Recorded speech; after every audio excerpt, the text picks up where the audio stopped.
여러분들께 질문을 하나 드리면서 말씀을 시작하면 좋겠습니다. 여러분들은 기다리는 것을 잘 하시나요? 기다리는 것. 황 장로님 1부 때도 잘 하신다고 대답해 주셨는데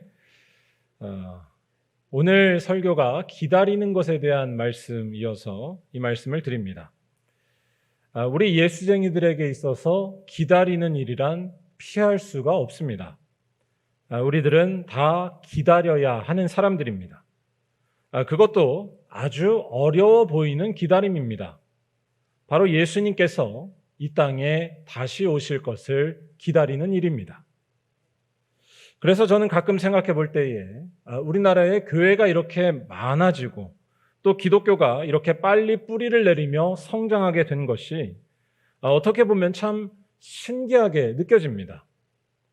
기독교는 방금 말씀드린 대로 기본적으로 기다리는 것에 대한 신앙인데요. 우리나라 사람들은 기다리는 것에 유독 약할 때가 참 많기 때문입니다. 어떤 한국 사람이, 교회를 다니는 어떤 한국 사람이 하나님께 기도를 했다고 합니다. 자기 자신에게 인내하는 것이 좀 필요하겠다. 잘 참고 잘 기다리는 것이 필요하다고 느껴져서 하나님께 인내의 능력을 주십시오라고 기도했다고 합니다. 인내의 능력을 달라고 기도했습니다. 그런데 여러분, 이분이 어떻게 기도했는지 아시겠나요? 어떻게 기도했을까요? 하나님, 저에게 인내를 주십시오. 당장 인내를 주십시오. 당장 인내를 주십시오. 기다리는 능력이 인내인데 그 인내마저도 좀 빨리빨리 달라고 기도했다는 것입니다. 이러한 성격을 갖고 있는 우리 한국 사람들은 어떻게 해서 기다리는 것이 본질인 이 기독교 신앙을 이렇게 잘 받아들일 수 있었던 것일까요? 우리나라 사람들이 기다리는 것에 유독 약하다라고 제가 말씀을 드렸지만 사실 한국 교회처럼 예수님을 기다리는 그 신앙에 있어서 아주 철저하고 또 잘하며 투철한 교회도 없다고 할 수 있습니다. 우리가 자랑하는 새벽 기도가 그 증거 중에 하나입니다. 여러분, 새벽 기도는 일종의 기다림이라고 말할 수 있습니다. 새벽 기도는 기다림입니다. 하나님의 도우심을 기다리고 또 기다리고 또 확신하며 기도하는 것입니다. 시편 126편 5절에 나와 있는 말씀처럼 눈물을 흘리며 씨를 뿌리는 자는 기쁨으로 거두리로다 라는 이 말씀을 붙들면서 날마다 주님의 도우심과 응답을 기다리며 기도하는 것입니다. 주님을 기다리는 그 믿음이 없다면, 주님의 응답을 확신하며 기다리는 그 믿음이 없다면 날마다 새벽에 그렇게 기도할 수는 없습니다. 또한 우리 한국교회 선배들은 일제강점기 숱한 고난과 박해 속에서도 끝까지 주님의 구원을 믿으며 그것을 기다리던 이들이었습니다. 제가 예전에도 한번 말씀드렸지만 일제 말기가 되었을 때 끝까지 독립운동을 포기하지 않았던 사람들이 아주 소수였었는데요. 그 중에 한 무리는 바로 기독교인들이었습니다. 그들을 고문했었던 일본 경찰의 기록을 보면 이때 그들이 어떠했는지를 잘 알 수 있습니다. 이렇게 기록이 되어 있습니다. 다른 놈들은 고작 몇십 년만 지나면 독립된다고 말하다가 힘들어서 이내 포기하고 만다. 그런데 너희는 아주 지독한 놈들이다. 몇십 년이 아니라 1000년, 만년을 이야기하면서 예수가 다시 오면 반드시 독립이 된다고 말하니 도대체 무엇냐 너희들은. 이게 일본 경찰이 남긴 기록이었습니다. 독립운동을 하다가 포기하는 이들이 참 많았었지만 일부 기독교인들은 그렇지 않았다는 것입니다. 그들은 끝까지 참을 수 있었고 그들은 끝까지 기다릴 수 있었습니다. 그 이유는 다른 데 있지 않았다는 것입니다. 주님께서 다시 오실 그 날에 대한 비전이 확실했기 때문입니다. 세상이 뒤집어지는 날이 오고 있다는 것을 알았기 때문입니다. 그 놀라운 날이 생생하게 느껴졌기 때문에, 아니 그날이 마치 방금 있었던 일처럼 선명하게 다가왔기 때문에 도저히 기다리지 않을 수 없었다는 것입니다. 다시 말해, 우리 기독교인들이 잘 기다릴 수 있는 근본적인 이유는 각자가 가지고 있는 성격이나 능력이나 환경 때문이 아니라는 것입니다. 여러분, 성격 급하다고 해서 기도 오랫동안 못하는 것이 아닙니다. 성격 급하다고 해서 다시 오실 예수님을 못 기다리는 것이 아닙니다. 우리가 예수님을 잘 기다리고 끝까지 기도할 수 있는 이유는 오직 예수님이 누구신지를 잘 알기 때문인 줄로 믿습니다. 정확히 말할 때에 예수께서 다시 오시는 그 날에 대해서 잘 알고 있으며 생생히 느끼며 살아가기 때문이라는 것입니다. 예수께서 다시 오시는 그날, 온 세상은 전적으로 달라지게 되는 줄로 믿습니다. 예수께서 다시 오시는 그날, 우리들의 생명도 완전히 새롭게 되는 줄로 믿습니다. 하나님의 생명이 완성되어서 우리들 앞에 나타나게 된다는 것입니다. 우리 한국교회는 이것을 분명히 알았기 때문에 아무리 빨리빨리 성격이어도 예수님을 기다리는 이 일에 있어서 아무 문제가 없이 흘러올 수 있었다는 것입니다. 오늘 우리가 읽은 말씀도 그러한 사실을 말해주는 말씀인데요. 우리가 오늘 읽은 요한계시록의 말씀은 읽기가 참 난해하고 어려운 그런 책 중에 하나입니다. 그 이유를 간단하게 말하자면 초대교회 당시에 복잡하고 어려운 상황이 이 요한계시록의 배경으로 담겨 있기 때문입니다. 한마디로 일종의 암호문처럼 쓸 수밖에 없었던 사정이 요한계시록에는 있었습니다. 당시 교회를 박해하고 있었던 로마 제국에 대해서 또는 세상 사람들에 대해서 함부로 공개적으로 말했다가는 큰일이 날 수밖에 없었습니다. 그래서 요한계시록은 비밀스럽게 쓰여질 수밖에 없었다는 것입니다.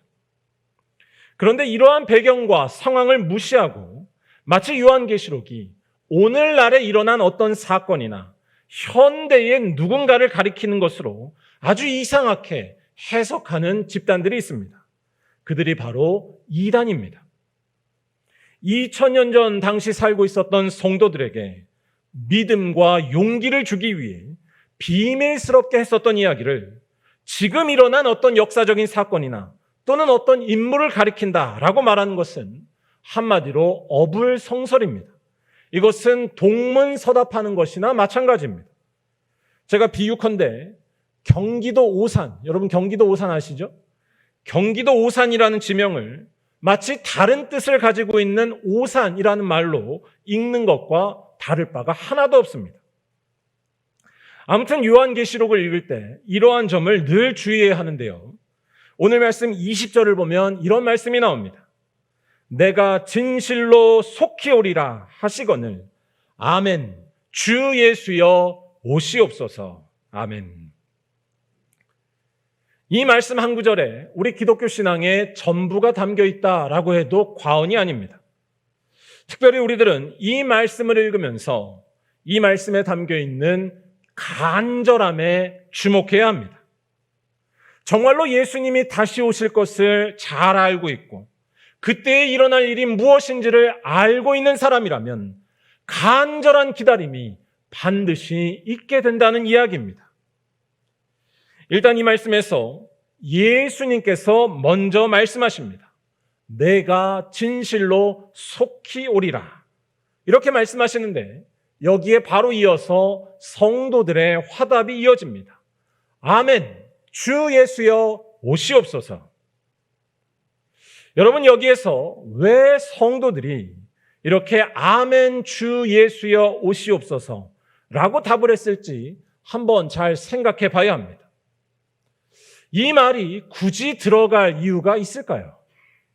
이 말 없이 예수님의 말씀만 있어도 이 말씀은 아무런 문제가 없는 것은 아닐까요? 어쩌면 성도들이 예수님께 예의상 대답한 것으로 볼 수도 있을지 모릅니다. 하지만 여기서 이 말은 그러한 뜻이 아닙니다. 여기서는 성도들이 대답할 때 아멘으로 시작된다는 것이 참 중요합니다. 여러분, 아멘이라는 말의 뜻이 무엇입니까? 아멘은 그 말이 참으로 진실이고 참으로 맞다는 것을 표현하는 것입니다. 예수께서 말씀하신 내가 진실로 속히 오리라 라는 그 말씀이 맞다는 것이고, 또한 그렇게 예수님께서 다시 오실 때 놀라운 일들이 이루어질 것을 분명히 믿는다는 것입니다. 모진 고난과 박해를 당하고 있는 기독교인들에게 아무도 상상할 수 없었던 하나님의 놀라운 나라가 이루어지게 될 것이라는 사실입니다. 저는 상상해 볼 때 이 말씀에서 아멘이라고 하는 이 대답이 아마도 예수님의 말이 채 끝나기도 전에 먼저 나왔던 것은 아닐까라고 상상을 해봅니다. 여기 계신 분들 중에도 아멘 참 열심히 하시는 분들이 많이 계시지만 이 아멘이라는 말이 목사님의 말이 끝나기도 전에 먼저 나오는 경우가 종종 있습니다. 말을 마치기도 전에 아멘 하는 것이지요. 여러분, 그때 왜 그렇게 아멘이 빨리 먼저 나오나요? 그 이유가 무엇이죠? 이건 성격이 급해서 나오는 것이 아닙니다. 그 말이 너무나 확실하기 때문에, 그 말이 참이라는 것을 믿어 의심치 않기 때문입니다. 그 말이 이미 그 사람에게 사실로 다가와 있는 것입니다. 이미 그 말이 그 사람 마음속에 사실로 자리 잡아 있는 것이 그와 같이 빨리 표현되는 것입니다. 오늘 말씀 20절에서 성도들이 예수님께 화답하며 아멘이라고 말한 것도 비슷하다고 볼 수 있다는 것입니다. 예수께서 하신 말씀, 내가 진실로 속히 오리라 라는 그 말씀이 참으로 맞는 말이라는 것입니다. 또한 예수님께서 다시 오실 그때에 하나님의 놀라운 일이 이루어질 것을 분명히 믿는다는 것입니다. 그래서 아멘 다음에 나오는 성도들의 말도 주 예수여 오시옵소서 라는 말이었습니다. 예수님의 다시 오심이 너무나 확실하다는 것입니다. 또한 그때 일어날 일이 분명하고 당연하다고 반복해서 말하는 것입니다. 그런데 여기에서 우리가 하나 생각해 볼 것이 있습니다. 아무리 그 날이 온다는 것이 확실하고 또 그 사실을 잘 알고 있을지라도 이렇게 그 날에 대해 간절히 기다리고 바라는 것은 결코 자연스러운 일이 아니라는 것입니다. 아무리 그 날이 확실하게 온다는 것을 알아도 그 날을 바라고 기다리는 것은 다른 문제라는 것입니다. 여러분, 예를 들어서 군입대를 앞두고 있는 청년을 한번 생각해 보시면 좋겠습니다. 군입대하는 날이 정해졌습니다. 그리고 그 날은 반드시 오게 될 것입니다. 그런데 그렇다고 해서 군입대를 앞둔 청년이 그 날을 정말로 간절히 바랄까요? 간절히 기다릴까요? 저도 제가 군입대했던 날을 잊지 않고 있습니다. 2006년 4월 29일 아침 9시에 들어갔습니다. 그 날이 정해졌다고 해서 저는 그 날을 기다리지 않았습니다. 다시 말해, 그 날이 온다는 것을 안다는 것, 그리고 그 날을 간절히 바라며 기다리는 것은 별개의 문제라는 것입니다. 그 날이 온다는 것을 아는 것과 함께 중요한 것이 따로 있습니다. 그 날이 어떤 날인가에 대한 것입니다. 그 날이 어떤 날인지를 아는 것이 더 중요한 일입니다. 이것을 잘 알 때에 우리들은 그 날을 간절히 기다릴 수 있고, 또한 초대교회 성도들은 그 날에 대해서 잘 알았기 때문에 아멘 주 예수여 오시옵소서 라고 외치면서 간절한 마음을 가질 수 있었다는 것입니다. 그렇다면 초대교회 성도들이 그렇게 간절하게 기다리던 그날, 예수께서 다시 오시는 그날은 도대체 어떤 날일까요? 예수께서 다시 오실 그날은 한마디로 모든 세상이 새롭게 변화하는 날인 줄로 믿습니다. 그날에는 모두의 상상과 지식과 경험을 뛰어넘는 일이 일어난다는 것입니다. 모든 것이 새로워질 것입니다. 아파하던 것이 없어지는 순간이 옵니다. 싸우는 것이 사라지는 순간이 옵니다. 죽음의 권세가 끝장나는 날이 오고 말 것입니다. 다른 어떤 것도 필요하지 않는 참된 평화와 기쁨이 그날에 우리 앞에 이루어질 것이라는 사실입니다. 역사상 가장 놀라운 날이 바로 이 날이 될 것입니다. 하나님의 절대적인 생명이 우리들에게 나타나고 주어진다는 것입니다. 그리고 이러한 사실을 분명히 알기 때문에 그 날을 기다리는 간절한 마음이 생겨난다는 것입니다. 우리 다 함께 14절 말씀을 읽어보도록 하겠습니다. 자기 두루마기를 빠는 자들은 복이 있으니 이는 그들이 생명나무에 나아가며 문들을 통하여 성에 들어갈 권세를 받으려 함이로다. 아멘. 이 말씀에는 일단 두 가지의 비슷한 말이 반복되어 나옵니다. 생명나무에 나아가며 라고 말하고 있고요. 또한 성에 들어갈 권세를 받는다라고 말을 하고 있습니다. 나아가고 들어가고 이 두 개의 비슷한 말이 반복해서 나오고 있는데요. 이 말은 거꾸로 말하자면 그동안은 들어가지 못했다는 것입니다. 그동안은 나아가지 못했다는 것입니다. 하나님께만 있는 참 생명과 소망 안으로 들어가지 못했으며 나아가지 못했다는 것을 말하는 것입니다. 이런 사실은 우리가 살고 있는 삶의 모습을 잘 볼 때에 알 수 있습니다. 우리들이 하는 위로, 또 우리들이 품게 되는 소망은 다 막혀 있는 것들이다라는 사실입니다. 다 막혀 있습니다. 어딘가 한계가 있고 끝까지 그 소망이 나아가지 못합니다. 무언가 부족한 소망입니다. 그렇게 되는 이유는 크게 볼 때 두 가지로 말할 수 있습니다.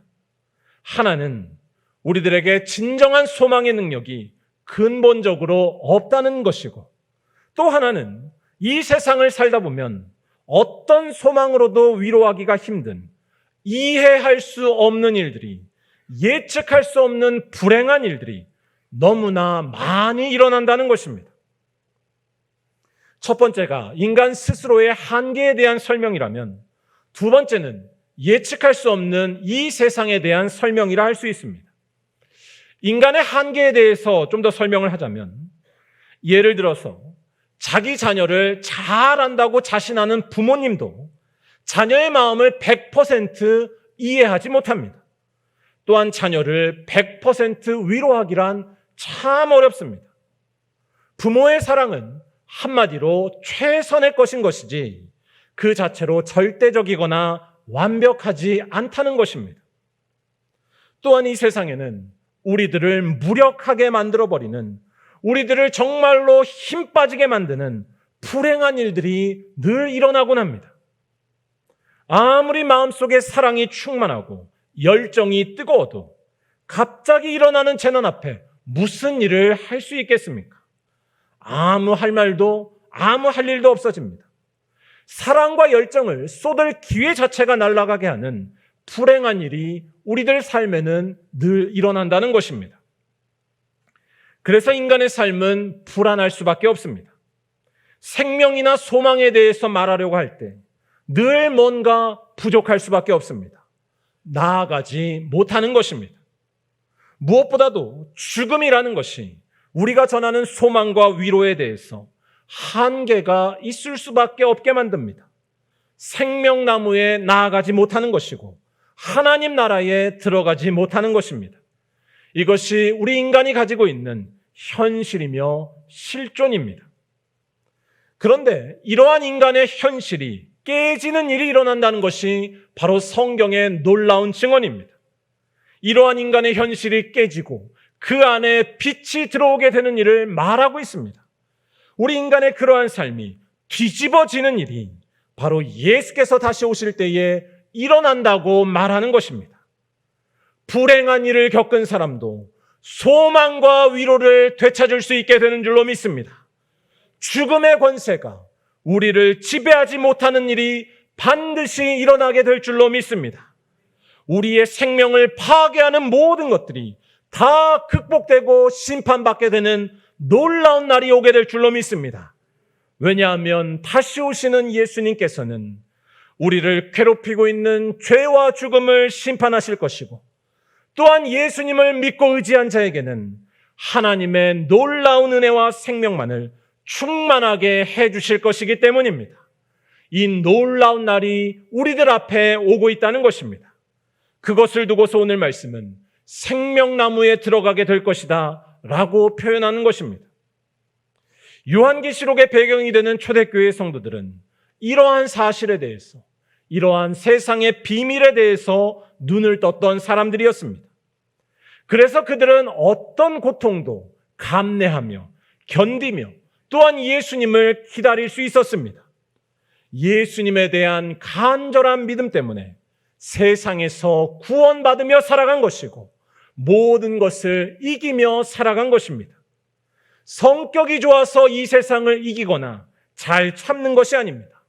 인품이 좋아서, 환경이 좋아서 이 세상을 다 이기며 살 수 있는 것이 아닙니다. 예수께서 이루실 놀라운 일을 잘 알 때에만 우리들은 이 세상을 이기며 승리하며 살아갈 수 있다는 사실입니다. 예수께서 이루실 이 놀라운 일들에 대해 피부로 잘 안 다가오실 수 있을 것 같은데, 제가 좀 더 설명을 드리자면 이렇게 한번 생각해 보시면 좋겠습니다. 여러분, 우리들의 일상이 어떤지 한번 생각해 보시면 좋겠는데요.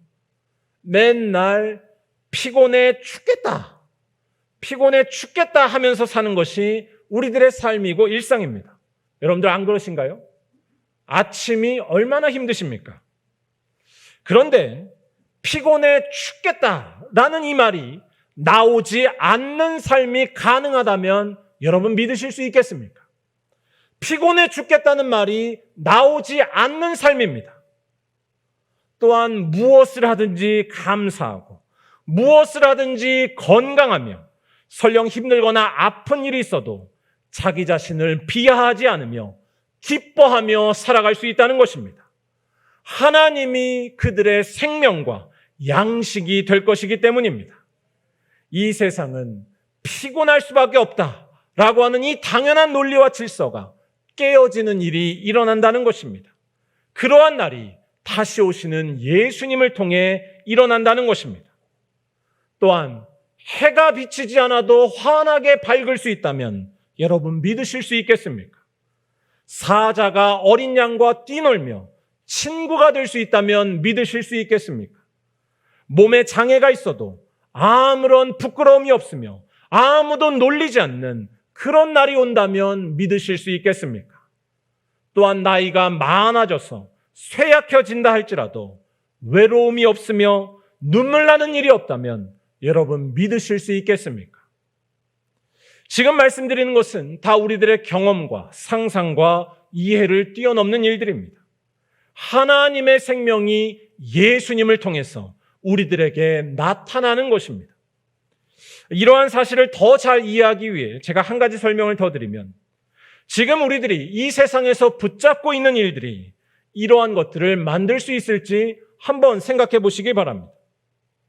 최고의 복지사회가 되면 이러한 일이 가능할까요? 또는 여러분들이 붙들고 있는 주식이 대박나면 외롭거나 눈물 나는 일이 없어질까요? 과학기술이 발달하면 인간의 삶이 근본적으로 달라질 수 있을까요? 이 모든 질문에 대한 답은 그렇지 않다는 것입니다. 우리의 삶을 근본적으로 새롭게 하시는 분은 오직 예수님 한 분뿐인 줄로 믿습니다. 여러분들을 참되게 위로하는 능력은 여러분들의 훌륭한 경험에 있지 않습니다. 여러분들이 투자한 주식에 있지 않습니다. 이 세상이 점점 발전하는 복지사회가 우리를 위로하지 못합니다. 이 모든 것들은 다 부분적이고 다 사라지고 말 것들입니다. 우리를 참되게 위로하는 능력은 오직 살아계신 예수님께만, 이 땅에 다시 오실 예수님 한 분께만 있다는 사실입니다. 그리고 그러한 놀라운 예수님께서 주실 생명은 오직 예수님을 믿고 의지한 자에게, 그의 말씀대로 산 자에게 선물로 주어진다는 것입니다. 오늘 말씀 14절에서 자기의 두루마기를 빠는 자들이 생명나무에 들어간다라고 말했습니다. 이 말씀이 무엇을 뜻하겠습니까? 자기 두루마기를 빤다는 것은 자기를 깨끗이 한다는 것입니다. 우리의 인생과 영혼을 깨끗게 하실 수 있는 분은 오직 예수님 한 분뿐인 줄로 믿습니다. 다시 말해 예수님에 대한 믿음을 끝까지 지키며 그의 말씀대로 사는 자만이 자기 두루마기를 빠는 깨끗한 삶을 살게 된다는 것입니다. 그러한 믿음으로 자기를 깨끗이 할 때에 우리의 인생을 완전히 새롭게 하는 놀라운 하나님의 생명이 우리들에게 반드시 약속된다는 것입니다. 저는 오늘 말씀을 묵상하면서 구약 성경에 나오는 두 개의 말씀이 문득 생각났습니다. 하나는 이사야서 65장 17절의 말씀이고요. 또 하나는 욥기에 나오는 하나님의 말씀이었습니다. 먼저 이사야서의 말씀을 우리 한번 다 같이 읽어보도록 하겠습니다.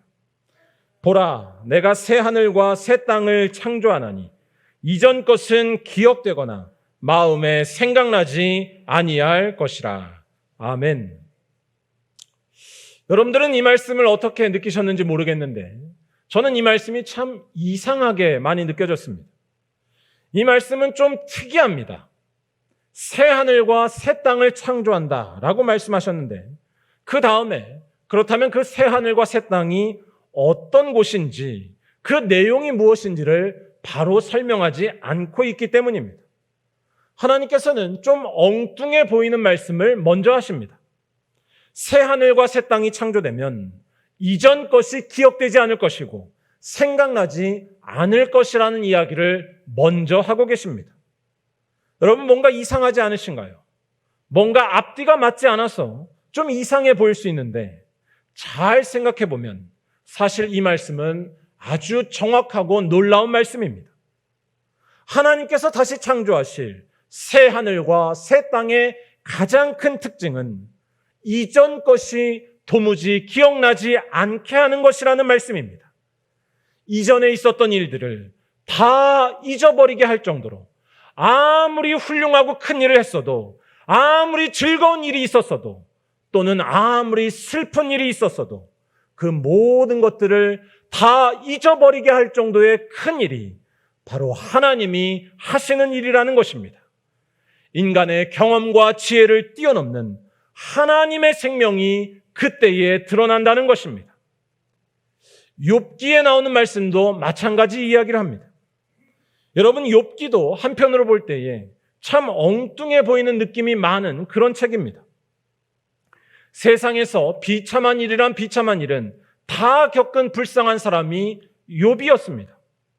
그런데 그런 그에게 하나님께서 나타나셔서 무슨 말씀을 하십니까?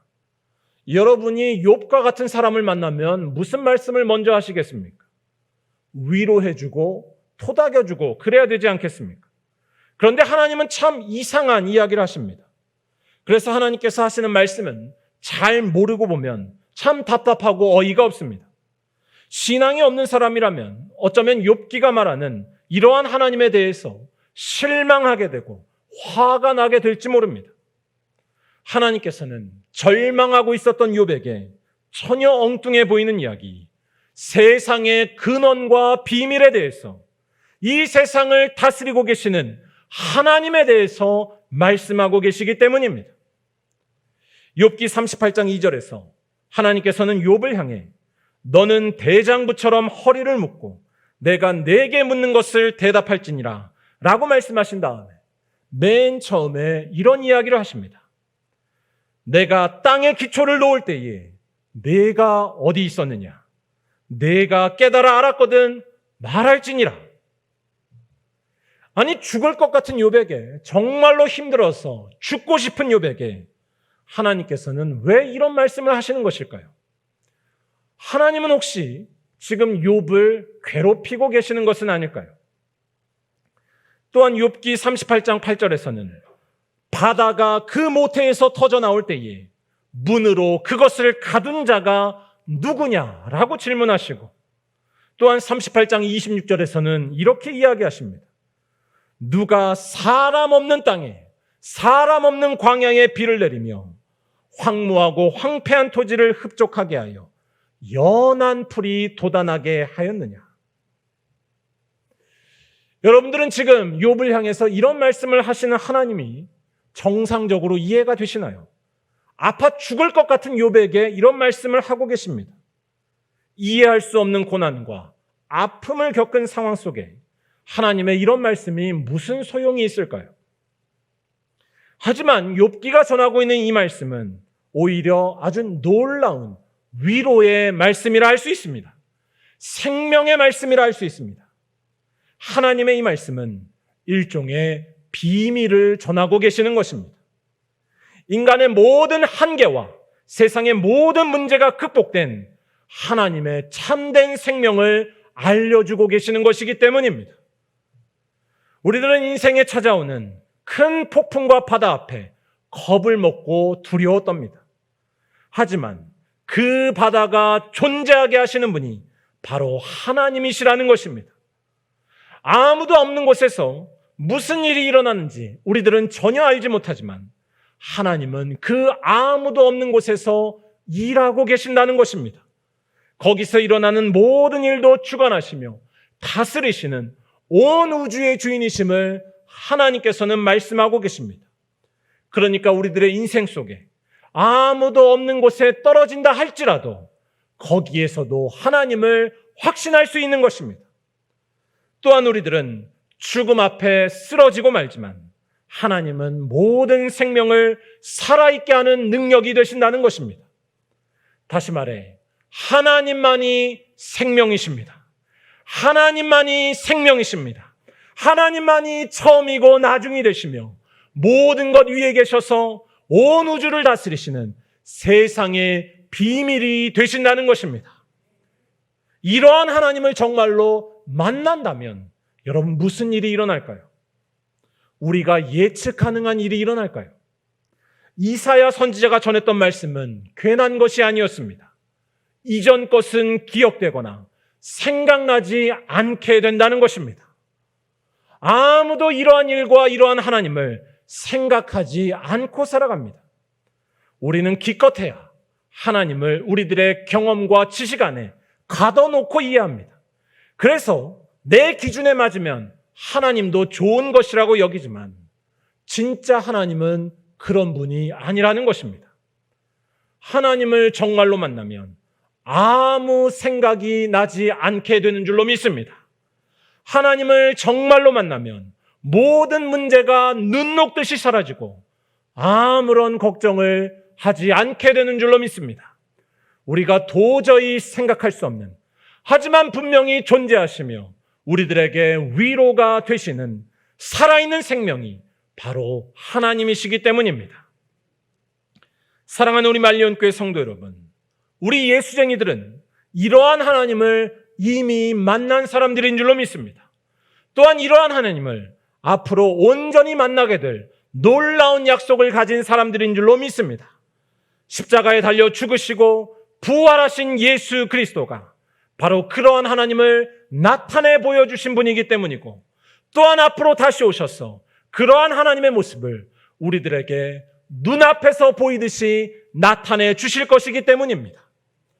오늘 말씀에 나오는 성도들은 이 사실에 대한 믿음이 깨어있는 이들이었습니다. 이 사실에 대한 믿음 때문에 주님 다시 오실 날에 대한 간절함이 충만했던 사람들이었습니다. 그들은 예수를 잘 알았습니다. 예수께서 다시 오셔서 모든 죄와 죽음의 권세를 심판하시고 하나님의 생명을 나타내실 것을 똑똑히 알고 있었던 것입니다. 사랑하는 여러분, 우리가 세상에서 구원받으며 사는 길은 이 예수를 아는 것에만 있는 줄로 믿습니다. 이 예수를 온전히 알고 이 예수를 간절히 바랄 때에 세상 앞에 쓰러지지 않으실 것이고 언제나 참고 기다릴 수 있으며 항상 기뻐하게 될 줄로 믿습니다. 그렇기 때문에 이 예수를 잘 알기 위해서 여러분들의 삶을 다시 한번 돌리시기를 간절히 바랍니다. 무엇보다 날마다 기도하시기를 바랍니다. 교회 오랫동안 다녔다고 해서 예수님이 누구신지 그분이 다시 오실 날이 무슨 말인지 실감 나는 것이 절대로 아닙니다. 예수 없이도 잘 살아가는데 아무 문제 없다고 느끼면서 지낼 수 있습니다. 주님 다시 오실 날을 몰라도 즐겁고 편안하게 살 수 있습니다. 그런 것으로 만족하시면 그렇게 살면 됩니다. 하지만 천국은 마치 밭에 숨겨놓은 보화와 같다는 예수님의 귀한 말씀을 기억하시기 바랍니다. 예수께서 다시 오셔서 이루실 그 놀라운 날을 아는 사람은 모든 것을 가진 사람인 줄로 믿습니다. 이 사람은 자기의 모든 것을 다 팔아 밭을 사는 사람과 같이 된다는 것입니다. 이것을 위해서 우리가 무엇보다도 해야 할 일은 바로 시간을 내어서 열정을 내어서 기도하는 일인 줄로 믿습니다. 기도하는 자만이 예수님 안에 무엇이 있는지 그 비밀을 발견하기 때문입니다. 또한 마지막 날에 대한 이 약속을 확실히 받기 위해서 예수님의 말씀에 순종하며 살아가야 할 줄로 믿습니다. 오늘 말씀은 자기의 두루마기를 빠는 자에게, 깨끗하게 하는 자에게 생명나무가 약속된다고 말씀했습니다. 예수님의 말씀에 순종하여서 가난한 이웃을 섬기시고 외로운 사람들을 위로하며 사는 것이 곧 자기의 두루마기를 빠는 것이며 우리의 인생을 깨끗하게 하는 길인 줄로 믿습니다. 그러할 때에 여러분들은 예수께서 주실 그 놀라운 하나님의 생명을 반드시 받게 될 줄로 믿습니다. 바라기는 이러한 믿음과 영성으로 늘 깨어있는 성도들이 되시기를 주님의 이름으로 간절히 축원합니다.